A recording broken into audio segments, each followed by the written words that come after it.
அபுதாபியில் வெறும் 50 லட்சத்தில் வீடு. நானோ பிரைம் ப்ராப்பர்ட்டிஸ் அபுதாபி. காங்கிரஸ் எங்க இருக்கும்? அதாவது காங்கிரஸ்ல ரெண்டு விதமான ஒப்பீனியன் இருக்கு. விஜய் ஒரு அன்டெஸ்டடா இருக்காரு, அவருக்கு என்ன ஓட் பேங்க் இருக்குன்னு தெரியாது. அதனால தெரியாத இடத்துல இருக்கிறத விட்டுட்டு பறக்கிறத பிடிக்க பார்த்தா நம்ம இருக்கிறதும் போயிடும் பறக்கிறதும் போயிடும். ஆனா காங்கிரஸ் மேலிடம் என்ன சொல்லுதுன்னா, அது ராகுல் காந்தி ஸ்டாலினோட கொஞ்சம் க்ளோஸா நல்ல ரேப்போல இருக்கிறதுனால கூட்டணி தமிழ்நாட்டில் ஸ்ட்ராங்கா தான் இருக்கு அப்படின்றாரு. காங்கிரஸ்காரங்க என்ன சொல்றாங்க, இப்போ காங்கிரஸ்காரங்க பெரும்பாலும் என்ன சொல்றாங்க, சார் நாங்க திமுகவோட தான் சார் இருக்கோம், இது வேணும்னு சில பேர் திமுகவை பிடிக்காத அல்லது பாஜக அல்லது அதிமுக ஐடி விங்ல இருக்கிறவங்க இதை கலப்பி விடுறாங்க. நிச்சயமாக ராகுல் காந்தி இந்த எலெக்ஷன்ஸ்ல போற மாதிரி ஐடியா இல்ல. டிசம்பர் 15 குழு பேச்சுவார்த்தை ஆரம்பிக்கணும்னு காங்கிரஸ் ஸ்டாலின் சொன்னாங்க. ஸ்டாலின் சொன்னாரு அவ்வளவு சீக்கிரம் ஆரம்பிக்க முடியாது, ஜனவரியில ஆரம்பிச்சுக்கலாம் அப்படின்னு சொன்னார். அல்டிமேட்டா இதெல்லாம் நடக்காது. காங்கிரஸும் தாவேக்காவும் இந்த வாட்டி ஒன்னா, காங்கிரஸும் திமுகவும் இந்த வாட்டி ஒரே அணியில் தான் போவாங்க. ராகுல் ஸ்டாலினும் கொஞ்சம் க்ளோஸா இருக்கிறதும் இதெல்லாம் திமுக காங்கிரஸ் கூட்டணி பிரியாதுன்னு காட்டுற ஒரு விஷயமா நான் பார்க்கறேன். இப்போ காங்கிரஸ் திமுக ஒரே அணியில் இருக்கும்போது மைனாரிட்டி ஓட்டு 90% திமுக அணிக்கு தான் வரும், திமுக காங்கிரஸ் அணிக்கு தான். விஜய்க்கு ஒரு 6-7%, 10% வரையும் போறதுக்கான வாய்ப்பு இருக்கு. ஆனா விஜய்க்கு போட்டு டிடிவி போக வாய்ப்பு இருக்கா? அவர் கிட்டத்தட்ட தாவேக்காவோட பேச்சுவார்த்தை பண்ணிட்டு ஒரு முடிகிற லெவல்ல இருக்குன்றாங்க. ஓபிஎஸ் திமுகவை தேர்ந்தெடுப்பாரா தாவேக்காவை தேர்ந்தெடுப்பாரா? ஒரு அமைப்பு ஆரம்பிக்கும் போது திமுகவோட சேர்றது பெட்டர்னு தான் அவங்க ஆதரவாளர்கள் நினைக்கிறாங்க. அதனால ஓபிஎஸ் பொறுத்த மட்டும் அவர் தனி பாதை எடுப்பாருன்னு நினைக்கிறேன். ஆக்சுவலா 50க்கும் மேற்பட்ட உலக நாடுகளில் 100 கோடிக்கும் அதிகமான ஆகாயம் தமிழ் பார்வையாளர்களுக்கு பேரன்பும் திருநன்றியும். வணக்கம் ஆகாயம் நண்பர்களே. காங்கிரஸ் விஜய் பக்கம் போகுமா? திமுக திட்டம் என்ன? இதை பற்றி பேசுவதற்காக பத்திரிகையாளர் திரு பிரியன் இங்க வந்திருக்கிறார். வணக்கம் திரு பிரியன். வணக்கம் சார். காங்கிரஸ் எப்படினாலும் தாவேகா பக்கம் போயிரும். நிறைய தலைவர்கள் திமுக பக்கம் தான் இருக்கணும்னு சொல்றாங்க. ஆனா பல தலைவர்களுக்கு தாவேகா பக்கம் போனால் என்னங்கிற எண்ணம் இருக்கு. மேலிடத்திற்கும் அது போன்ற அறிவுரைகளை ஆலோசனை தான் கொடுத்துட்டு வர்றாங்க. காங்கிரஸ் எங்க இருக்கும்? அதாவது காங்கிரஸ்ல ரெண்டு விதமான ஒப்பீனியன் இருக்கு. என்னன்னா ஏற்கனவே எம்எல்ஏவா இருந்து ஜெயிச்சுவாங்க, ஏற்கனவே எம்பியா இருந்து ஜெயிச்சுவாங்க, ஓரளவுக்கு திமுகவோட கொஞ்சம் க்ளோஸா இருக்கிறவங்க எல்லாரும் சொல்றது என்னன்னா, விஜய் ஒரு அன்டெஸ்டடா இருக்காரு, அவருக்கு என்ன ஓட் பேங்க் இருக்குன்னு தெரியாது. நம்ம இந்த திமுக கூட்டணியில 3 தேர்தலாக வெற்றியை பார்த்துட்டு இருக்கோம் நம்ம. அதனால தெரியாத இடத்துல இருக்கிறத விட்டுட்டு பறக்கிறத பிடிக்க பார்த்தா நம்ம இருக்கிறதும் போயிடும் பறக்கிறதும் போயிடும். அதனால நம்ம அவரோட ஓட் பேங்க் தெரியாத போது நம்ம அவர்கிட்ட கூட்டணி வச்சுக்க வேண்டிய அவசியம் கிடையாது அப்படின்னு சொல்லிட்டு சில பேர் அட்வைஸ் பண்றாங்க. சில பேர் காங்கிரஸ் மேலிடத்துக்கு அட்வைஸ் பண்றாங்க. சில பேர் என்ன சொல்றாங்க, திமுக நம்மளை நடத்துற விதமே சரியில்லை, ரொம்ப பெரிய எண்ணன் மனப்பான்மையோட நம்ம நடத்துறாங்க. அந்த எம்எல்ஏக்கள் அவங்கெல்லாம் எங்களுக்கு நம்ம எந்த காரியமும் நடக்க மாட்டேங்குது, அதிகாரிகள் நாங்கள் சொல்றதை கேட்க மாட்டேங்கிறாங்க, எங்களை மதிக்க மாட்டேங்கிறாங்க லோக்கல் கட்சிக்காரங்க அப்படின்னு அவங்களுக்கு ஒரு திமுக எதிர்ப்பு மனநிலையில் கொஞ்சம் பேர் இருக்காங்க. ஏன்னா அந்த திமுக பொறுப்பில் இருக்கிறவங்க எம்எல்ஏக்களோ எம்பிக்களோ மந்திரிகளோ இவங்க சொல்றது எதுவும் கேட்கறது இல்லை, ரெக்கமெண்டேஷன் நடக்கிறது இல்லைன்னா அவனுக்கு ஒரு கோவம் வருது. வேலை நடக்கல, எம்எல்ஏக்களுக்கு வேலை நடக்கலைன்னா கோவம் வருது. அவங்க என்ன சொல்றாங்க, போயிடலாம் நம்ம விஜயோட போயிடலாம், விஜய் ஒரு பெரிய மாசு இருக்கு, அவருக்கு எப்படியும் ஓட்டு விழும் இருக்கு, நம்ம அங்கே போனால் எப்படியும் இதே 18 சீட் அங்கேயும் நம்ம வாங்கிடலாம் அப்படின்னு அவர்கிட்ட 70 சீட் வாங்கலாம், ஆட்சியிலையும் பங்கு அதிகாரத்திலையும் பங்குன்னு சொல்லியிருக்காரு அப்படின்னாங்க. முதல்ல அவர் ஆட்சிக்கு வருவாரே தெரியாது, எவ்வளோ ஓட்டு விழுன்னு தெரியாது, எவ்வளோ சீட்டு வாங்குவாரோ தெரியாது, அதுக்குள்ளே அதிகாரத்தில் பங்குன்ற லெவலுக்கு போயிட்டாங்க காங்கிரஸ்காரங்க.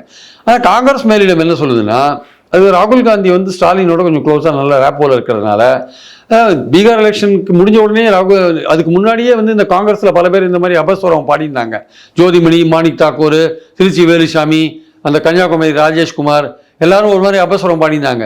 இப்போ கன்னியாகுமரி ராஜேஷ்குமார் இப்போ என்ன சொல்றாரு, திமுக ஆட்சியை பற்றி உங்கள் மதிப்பீடு என்னன்னு கேட்டால் 80 மார்க்கு கொடுப்பேன்றார், 80 மார்க் கொடுப்பேன்றார். அப்போ ஏதோ காங்கிரஸ் மேலில் அவருக்கு சொல்லியிருக்கும் போல் இருக்கு, திமுகவோட ஒழுங்காக இருந்துக்கோங்கன்ட்டு 80 மார்க் கொடுக்குற அளவுக்கு போயிட்டார். ஸோ அதனால அவங்கெல்லாம் ஒரு மாதிரி பேசியிருந்த போது தான் பீகார் ரிசல்ட்ஸ் வந்தது. பீகார் ரிசல்ட்ஸ் வந்த உடனே என்னாச்சு, ஸ்டாலின் ஒரு அறிக்கை விட்டார், இது பீகார் எலெக்ஷன் நமக்கு ஒரு பாடம் அப்படின்னு விட்டார். அது அவர் என்னன்னா, அவர் இன்டைரக்டா காங்கிரஸ் மேலிடத்துக்கு என்ன கன்வே பண்ணார்னா, இங்கே சில பேர் பேசிட்டு இருக்காங்க, அது கூட்டணியில் குழப்பத்தை உருவாக்குற மாதிரி இருக்கு, தயவுசெய்து அதை தெளிவுபடுத்துற மாதிரியான விஷயத்த பண்ணுங்கன்னா அவங்க பேனலை போட்டாங்க. பேனலை போட்டு பேச்சுவார்த்தைக்கு பேனலை போட்டு இது உறுதி பண்ணாங்க. காங்கிரஸ் அங்கேயே தான் இருக்கும் திமுக அணியில். அந்த பேனலை உறுதி பண்ணி ஒரு சந்திப்பு நடந்து முடிஞ்ச பிறகு டக்குன்னு பார்த்தீங்கன்னா திருப்பி மறுபடியும் காங்கிரஸ் தாவேக்காவும் காங்கிரஸும் சேர்றதுக்கான வாய்ப்புகள் இருக்கான இந்த பிரவீன் சக்கரவர்த்தி அவர் போய் சந்திச்சுட்டு வந்தவொடனே அந்த மறுபடியும் பத்திக்கிச்சு அந்த விஷயம், காங்கிரஸ் தாவேக்கா சேருமான்றது பத்திக்கிச்சு. இப்போ தாவேக்கா என்ன சொல்ற, இப்போ பிரவீன் என்ன சொல்றாரு, நான் இட்லி தோசை சாப்பிட்றது தான் போனேன், இந்தியா கூட்டணி தமிழ்நாட்டில் ஸ்ட்ராங்காக தான் இருக்குது அப்படின்றார். காங்கிரஸ்காரங்க என்ன சொல்கிறாங்க, இப்போ காங்கிரஸ்காரங்க பெரும்பாலும் என்ன சொல்கிறாங்க, சார் நாங்கள் திமுகவோட தான் சார் இருக்கோம், இது வந்து வேணும்னு சில பேர் வந்து திமுகவை பிடிக்காத அல்லது பாஜக அல்லது அதிமுக ஐடி விங்கில் இருக்கிறவங்க இதை கிளப்பி விடுறாங்க, சோஷியல் மீடியாவில் கிளப்பி விடுறாங்க. இது நிச்சயமாக வந்து ராகுல் காந்தி இந்த எலெக்ஷன்ஸில் வந்து போகிற மாதிரி ஐடியா இல்லை. ஏதோ கேரளாவில் வந்து எலெக்ஷன்ஸ் வரப்போகுது, அதனால் வந்து விஜயோடைய ஆதரவு இருந்தால் பெட்டர்னு நினைக்கிறாங்க அப்படின்லாம் சொல்கிறாங்க. கேரளாவில் விஜயோட ஆதரவு இல்லாமல் எல்டிஎஃப் யூடிஎஃப் மாறி மாறி தான் ஆட்சிக்கு வந்துட்டு இருக்கு. இந்த வாட்டியும் காங்கிரஸ் தான் அங்கே ஆட்சிக்கு வரும். நீங்கள் வேணால் பாருங்கள், லோக்கல் பாடி எலெக்ஷன்லேயே காங்கிரஸ் தான் வின் பண்ணும் பாருங்கன்னா, அது மாதிரி லோக்கல் பாடியில் காங்கிரஸ் அங்கே பெரிய அளவில் வின் பண்ணியிருக்கு. அதனால் விஜயை கூட்டின்னு போய் தான் கேரளாவில் வின் பண்ணணும்னு அவசியம் கிடையாது. அங்கே அது காங்கிரஸ் மாறி மாறி ஓட்டு போடுறதுனால பிஜேபி அங்கே ஓரளவுக்கு கொஞ்சம் வளர்ந்துன்னு இருக்கு. அதனால் கொஞ்சம் பிரச்சனை வருமோன்னு காங்கிரஸ் யோசிக்குது. அதனால் இருந்தாலும் வின் பண்ண முடியும்னு ஒரு நம்பிக்கை அவங்களுக்கு இருக்குது. விஜய் தமிழ்நாட்டிலே ஓட் பேங்க்கில் விஜய்க்கு என்ன இருக்குன்னு தெரியாத போது கேரளாவில் அவருக்கு என்ன இருக்குன்னு எப்படி நீங்கள் கணிக்க முடியும்? அவரை வச்சு எப்படி வின் பண்ண முடியும்? கேரளாவில் இருக்கிறவங்கலாம் நடிகர்கள்லாம் அரசியலையும் சினிமாவையும் தனித்தனியாக பிரித்து பார்க்குறவங்க கேரளா ஆட்கள். நம்ம தமிழ்நாட்டு மாதிரி அதோடய மெர்ஜானவங்க கிடையாது. அப்போ எப்படி விஜய் அங்கே எடுபடுவார்? விஜய் இன்னும் அங்கே பெரிய நடிகர் கிடையாது.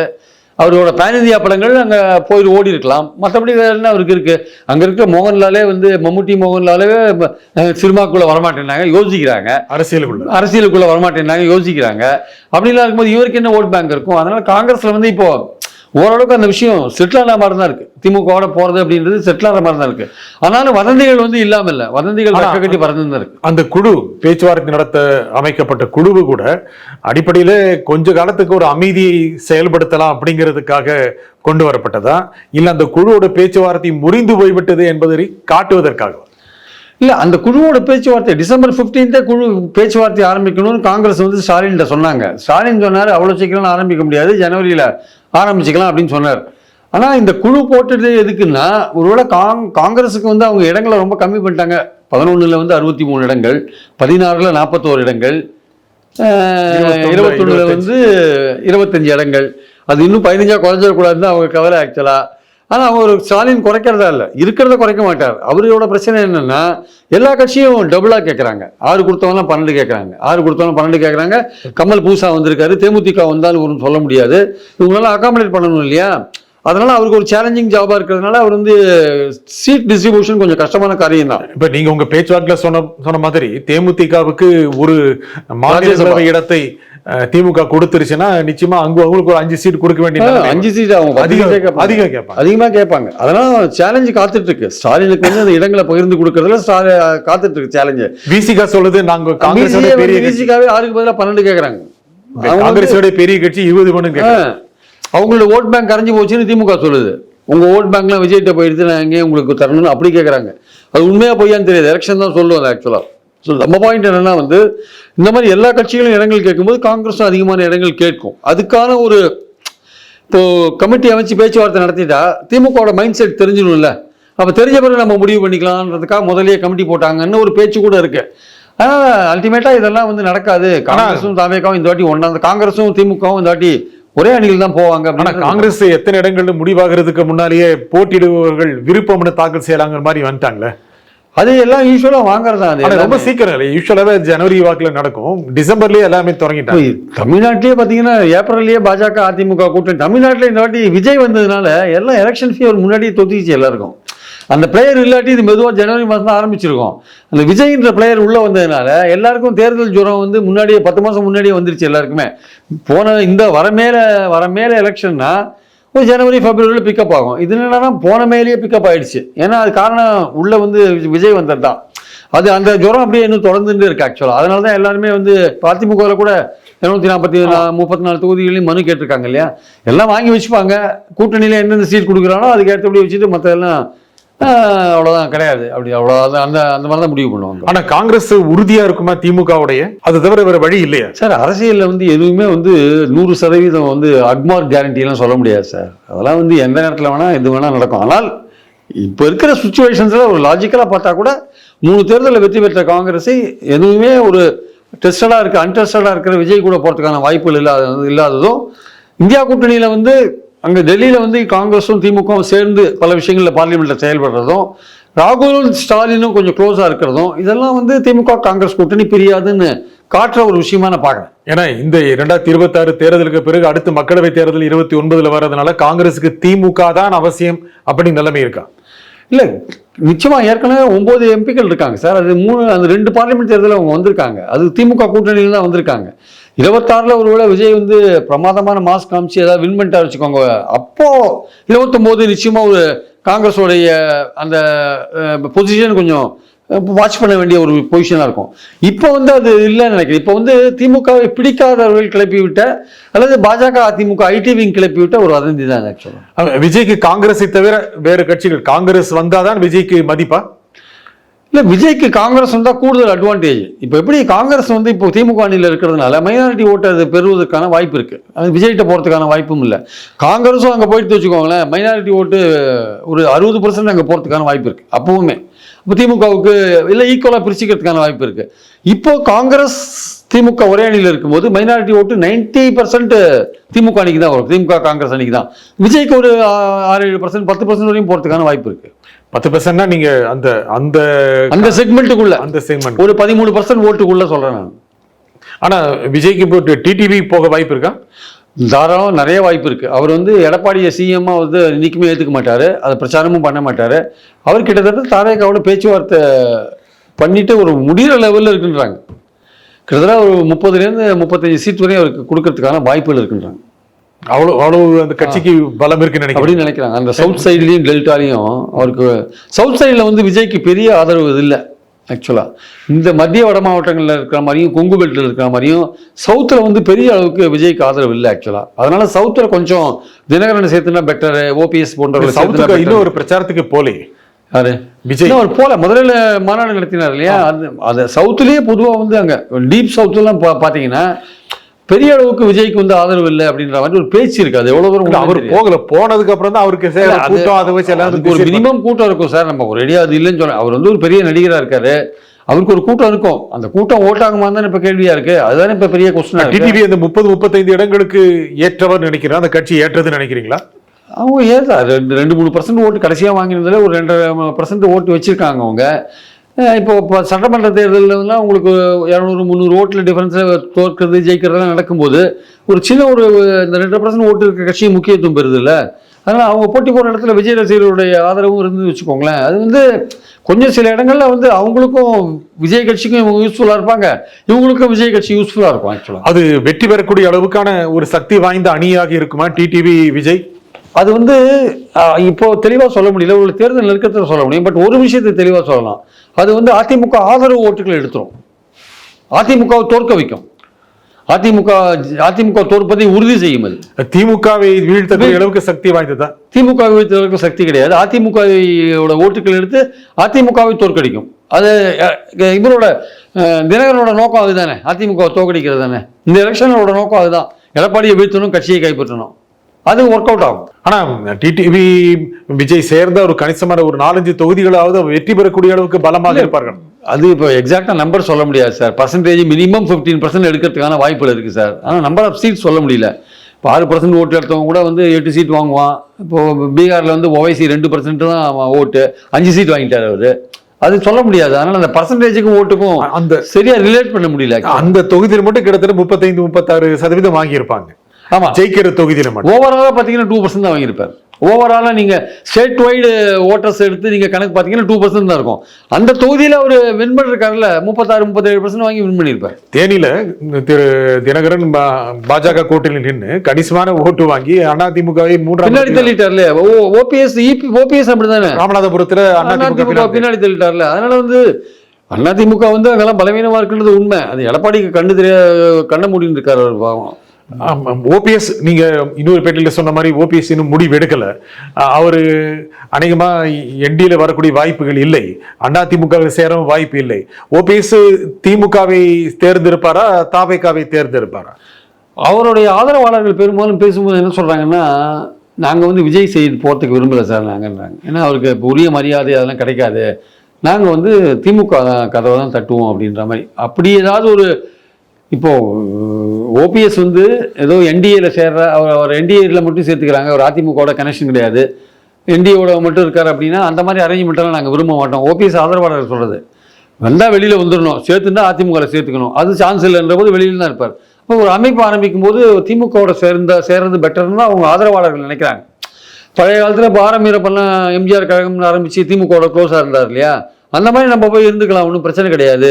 எதுக்கு விஜய்கிட்ட போகணும்? நம்ம வந்து எப்படி பார்த்தாலும் நம்ம திமுகலன்னா எம்ஜிஆர் வந்தார், அது ஒரு தாய்க்கழகம் மாதிரி தான் இருக்குது. நம்ம அங்கே போகிறது நிறைய பேர் இங்கேருந்து நிறைய பேர் அங்கே மந்திரியாகவே இருக்காங்க போயிட்டு. நம்ம இப்போ வரிசையாக இப்போ அன்வர் ராஜாலேருந்து மைத்ரேயன்லேருந்து எல்லாரும் மனோஜ் பாண்டியன்லேருந்து எல்லாரும் போயிருக்காங்க. நம்ம அங்கே போகிறதுல ஒன்றும் தப்பு கிடையாதுன்றது ஓபிஎஸ் ஆதரவாளர்கள் சொல்கிறது. ஸோ அவங்க பெரும்பாலும் பார்த்தீங்கன்னா திமுகவோட போகணுன்னு தான் விரும்புகிறாங்க, விஜய் கூட போகணுன்னு விரும்பல அவங்க ஆக்சுவலாக. அதனால ஓபிஎஸ் பொறுத்த மட்டும் அவர் தனி பாதை எடுப்பாருன்னு நினைக்கிறேன். ஆக்சுவலா தனி பாதை எங்கே திமுக நேர பனையூர் போகுமா, அறிவாலயம் வருமா? பனையூருக்கு போக வேண்டாம்னு அவங்க ஆதரவாளர்கள் சொல்றாங்க. அதனால அறிவாலயம் நோக்கி பயணத்தை தொடங்குவார்னு நினைக்கிறேன். ஆக்சுவலா வந்து செங்கோட்டையன் போனது கொங்கு மண்டலத்துல விஜய்க்கு ஒரு பெரிய சாதகமா? அதாவது கொங்கு மண்டலத்துல கொஞ்சம் ஓரளவுக்கு ஒரு 3-4 தொகுதியில வந்து அதிமுக ஓட்டை ஸ்பாயில் பண்ணுவாரு செங்கோட்டையன்.